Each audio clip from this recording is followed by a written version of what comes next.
Welcome to the Tech Egg. Don't get scrambled. Enjoy the video. In this video, I will explain how to make honey mustard glaze for ham. First, let's gather our simple ingredients. You'll need 1/2 cup of golden honey, which provides that essential sweetness. Then, grab 1/4 cup of tangy Dijon mustard for a delightful kick. We'll also use 2 tablespoons of rich brown sugar and 1 tablespoon of bright apple cider vinegar to balance the flavors.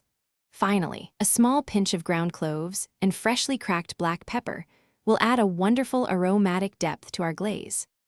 Now, let's get mixing.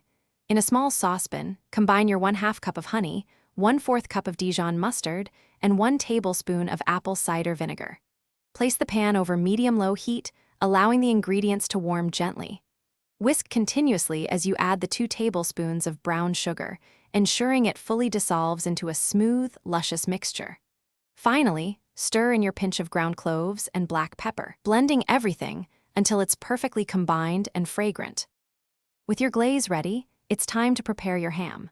First, score the ham's surface in a diamond pattern, making cuts about 1/4 inch deep. This helps the glaze penetrate and creates beautiful presentation. Next, using a pastry brush, apply a generous first layer of your delicious honey mustard glaze evenly over the entire ham. Make sure to coat all sides thoroughly. Remember to reserve about 1/4 of your glaze mixture. We'll use this for subsequent applications during the baking process to build up that irresistible crust. Finally, it's time to bake your masterpiece. Place your glazed ham in the oven, preheated to 325 degrees Fahrenheit.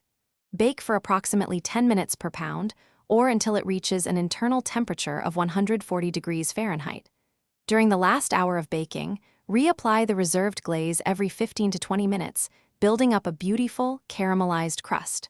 Once cooked, remove the ham and let it rest for 15 minutes before slicing. This allows the juices to redistribute, ensuring a tender and flavorful ham. Thanks for watching. Consider subscribing if I helped unscramble your problems.